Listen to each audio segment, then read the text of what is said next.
All right, here we are in Bangkok on a Sunday. It's the 12th of March. What street is this? I don't know. Some random street. As we go down here, there's a whole bunch of interesting shops. Over there you'll see the 7-Eleven. Let's walk down here and have a look.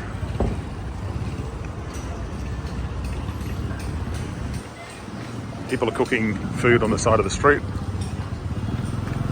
as you can see.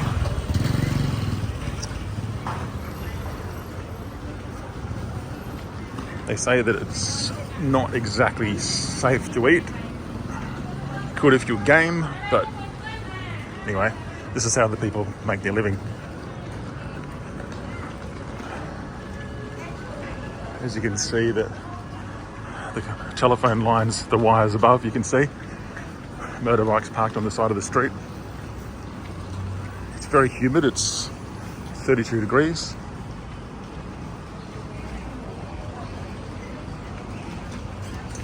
It's just interesting lifestyle.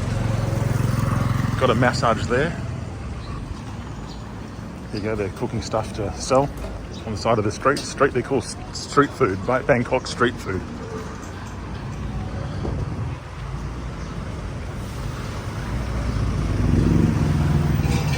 Okay, footpath. Coming up to like a main road.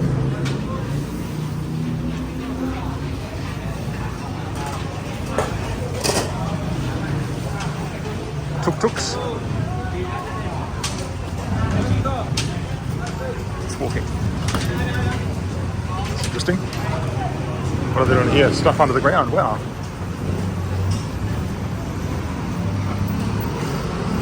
Okay, so there is stuff under the ground. There's a cool bus over there. Old bus.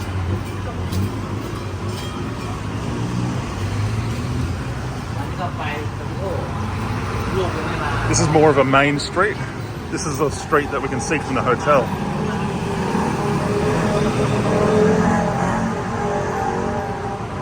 Whole bunch of different shops. And you got little streets like over there, which is off to the side, little laneways and stuff. There's a dentist.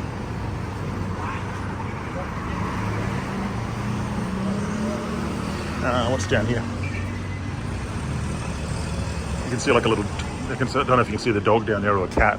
There's stray dogs and cats all over the place.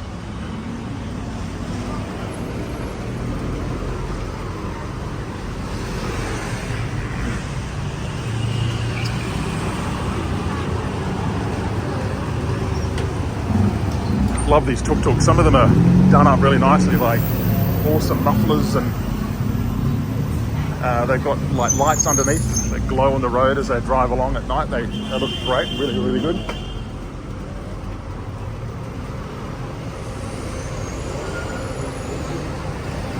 More like street stores. It's Sunday today, but I think this is every day. Bus stop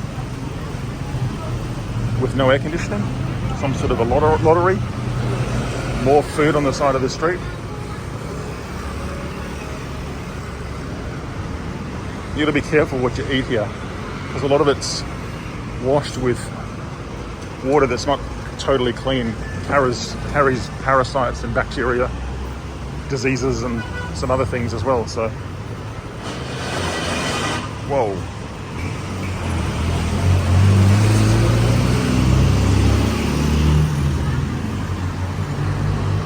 So this is cool. So this is like Robinson. I don't know what this is, but you got a Macca's here in the middle of Bangkok. There's the bus. So primitive. And then you got Starbucks. Let's go and check out Starbucks. Let's cross the road. Whoa.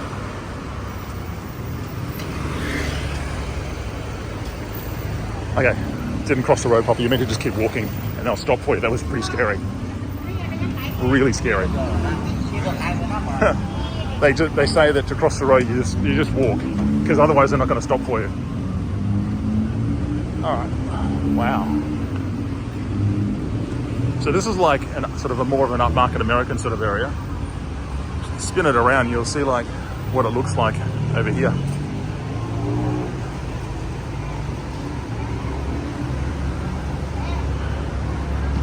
So like old style Bangkok, like this.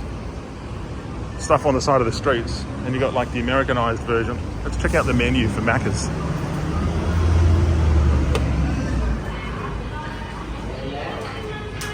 Okay, so they've got these. Okay, so they've got these things here. Touch the screen. Eat in. Pay here. So pretty much all your standard stuff like quarter pounders, cheese. You've got like more sort of fried chicken, rice and porridge. All that jazz. If you have a look at that up the top.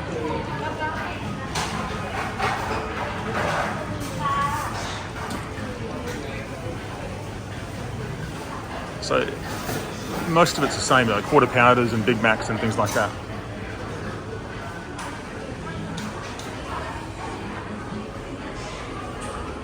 Okay, so we're coming out here. This is like a shopping centre. It's air conditioned. I can feel myself drying out already with all the humidity. Because it's super humid outside. In fact, every day is similar. Okay, where's that Starbucks?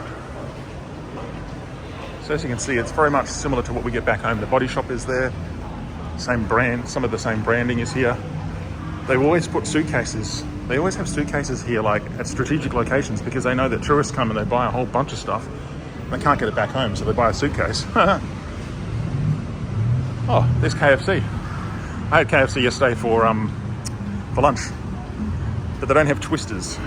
They've got tenders. They don't have any other wraps other than snack wraps, but they're tiny, tiny, tiny. All right, go and check out Starbucks to see if they've got my favorite coffee, which is a nitro cold brew. Okay, so Starbucks didn't have my nitro cold brew, so that's okay. Let's head back and attempt to cross this road again, because it's going to be interesting. Hopefully we don't get run over. Wow, I've got to duck my head. It's built for short people, not my height. All right, I'm going to follow these people because they're going to cross. When in Rome, stick with the crowd. Things are safer in crowds, yeah? Here we go. Yeah. Sweet, that was easy. Cool. Now we're on the other side. We've got to get back to the hotel.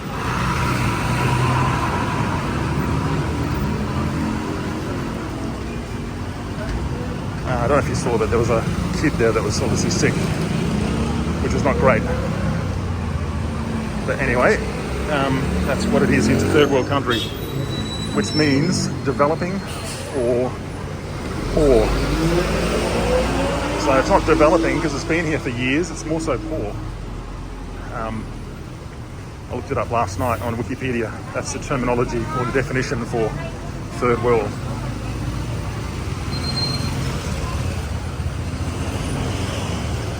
Wow, 30 baht for that, that's $1.50. 25 baht for a drink, which is about $1. So cheap. They love tourists because a lot of the tourists from first world countries, Australia, UK, America, their dollar is so strong in comparison, and they spend a lot of money here. In COVID, with the lockdowns, I spoke to a local yesterday. Same as every other company, the government gave out or handed out cash to the local shops to keep them afloat while everything was shut down. It's interesting what they're doing here.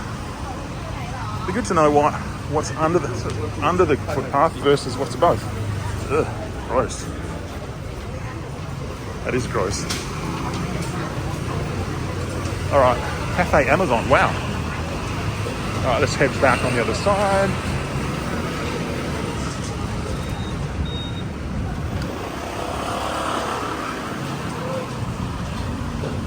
It smells good, whatever that is. Some sort of ginger smell. Yeah, it's as I said before, it's super, super humid. So we're just heading back to the hotel now. It's a dentist. Not that one, it's the next one. I'm gonna miss little Bangkok. It's actually pretty cool. It's much different to what I remember it, which was 30 years ago, would you believe, I came here. 30 years ago. We did not have phones back then. We not have any mobile phones. We would just relied on, so we didn't have any language translation apps or maps at ease. We had like manual maps, and we had to very difficultly communicate with the tuk-tuk drivers, who most of the time they speak fairly good broken English, like all the basic stuff, you know what I mean, like when it comes to navigation. You can't really have a normal conversation with them, but conversation-wise to do with navigation, they're normally pretty good. But you had to rely on them to get you from point A to point B. All right, so we're coming off the street, coming up the side of the driver. Oh well, we'll see. Anyway, coming up to the side of the hotel.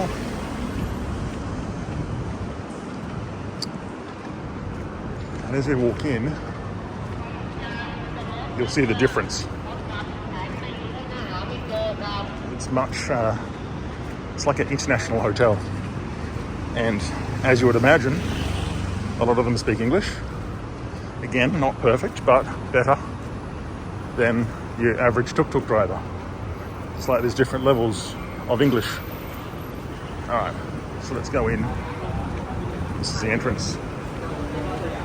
Yeah, that's coming in, yeah, 10 minutes, 8 minutes, 8 minutes. Looks like that was our driver. Air conditioning. So nice. Actually, when we came in here, we sat over there for the check-in. Somebody was playing the piano in here yesterday. Okay. And we go up. So that's pretty much it.